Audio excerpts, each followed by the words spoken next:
An initializer is nothing but a special instance method that sets up our class ready for use.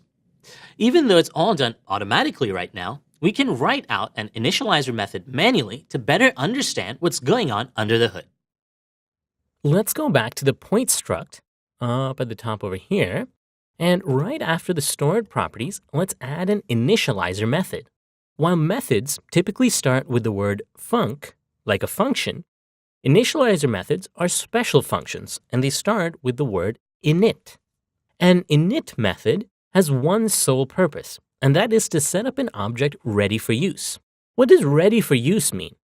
It means that all its stored properties need to have initial values before you can use it.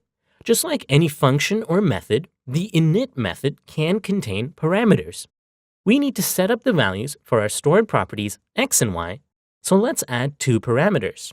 We'll mimic the initializer that Swift automatically created for us, and we'll name the parameters x and y as well. And this way we'll get a sense of what's going on under the hood. So open parentheses, and like a normal function, we'll add arguments. So we'll give this a label of x and a label of y, and both are of type int.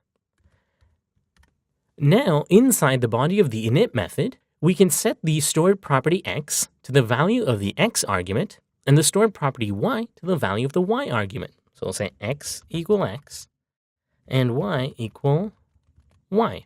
Now, doing that will raise an error, and that's because the compiler is trying to assign the value associated with the argument to the argument itself. So it's trying to assign x to x itself. The fix over here suggests that we should be trying to change the parameter to be variable or something like that, but that's not what we're looking for. We want to indicate that we need to assign the value from the parameter to the stored property x. To refer to an instance, because remember, these stored properties are associated with an instance of point, we need to use the keyword self. Just like when I say myself, I'm referring to me, saying self from inside the struct refers to the struct itself. Now, it doesn't refer to this struct, but when an instance is created, self refers to that instance specifically. So let's change this to say self.x equal x and self.y equal y. And this is what I meant earlier when I put self here to clearly specify that this was a stored property.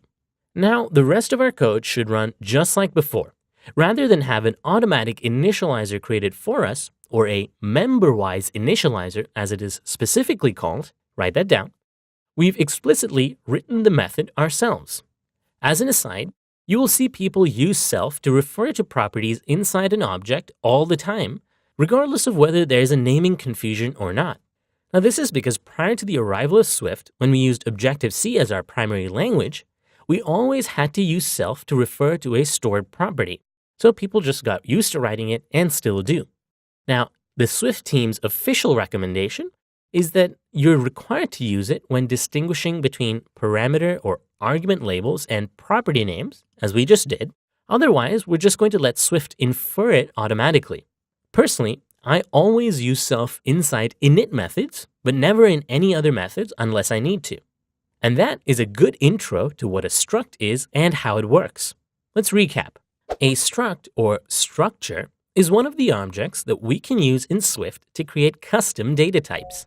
A struct can define stored properties to encapsulate values. A struct can also have functions that work on the data associated with these stored properties. And a function associated with an object is called a method. Both the stored properties and the functions that we've seen are scoped to an instance of the struct, meaning we can't use it unless we specifically create an instance. To create an instance, we start with the name of the struct and then use a member-wise initializer method that Swift automatically creates to assign values to each of the stored properties. We can write out an initializer method ourselves by creating a special method using the init keyword. The purpose of an initializer is to assign values to all the stored properties during creation. You cannot write an init method that does not assign an initial value to a stored property. Inside the init method, if we need to refer to an instance of the structure, we use the keyword self. And with that, we now know how to create our first object.